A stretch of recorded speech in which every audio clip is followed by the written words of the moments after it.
Hi, I'm Jason, and as you can probably tell, I'm in my attic right now. This whole open space up here was completely unfinished when we moved into the house, and we've since come up with a plan to actually finish this entire area off and turn it into an actual usable space up here. So what I want to do is spin the camera around, give you a little tour of what is up here, the space that we're dealing with, and show you where we want to put walls and what we're going to do with the area up here and how we plan to. Okay, so I'm starting with this area over here because the main focus is going to be turning this into an actual model train layout area. This beam right here is actually at the midpoint, and we'll be framing in a wall right here that will be dividing these two areas up. It's essentially half of the attic's over here, half of it is over here. And this will be a fairly good area to have the train layout. It'll be a completely finished room with insulation and sheet. This half of the attic, we're going to form a dividing wall right here. Be a framed-in wall on top of this beam, dividing this half in half again. So this will be a subdividing wall.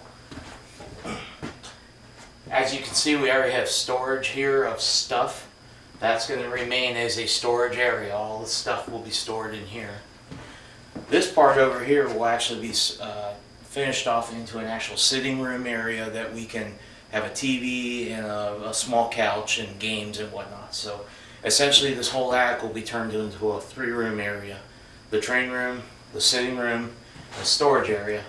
And by having the dividing walls, we can not only do climate control, but kind of segregate the areas off and only use the area that we're interested in at the time, and that would be light, electricity, and so forth. All right, to get started, we put a subfloor down up here.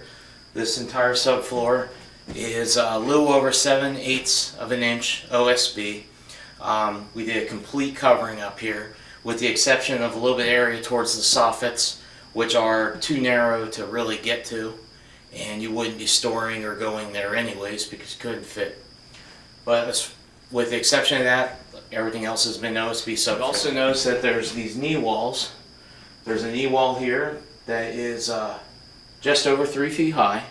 You'll see there's a matching knee wall on the other side as well, and that will form the lower walls or the knee walls of the train room. In addition, there's a short knee wall here that will be part of the sitting room area, game room, TV room area, a short knee wall here.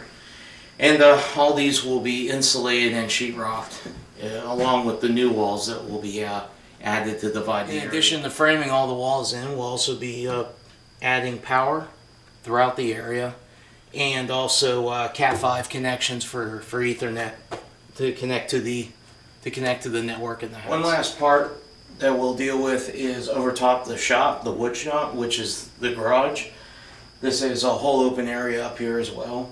There's not a lot of standing room, but there is plenty of room for storage, so we'll be putting subfloor in here as well so we can store stuff above. So that gives you a basic overview of what we want to do up here with this area. I plan to make this a multi-video series on my personal YouTube channel, just to show the various steps we're making and progress we're making.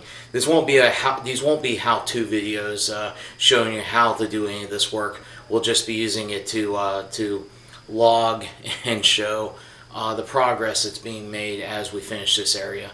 And then of course eventually we'll turn to videos of building the train layout and doing some of the other things up here. So thanks for watching, and we'll see you next time.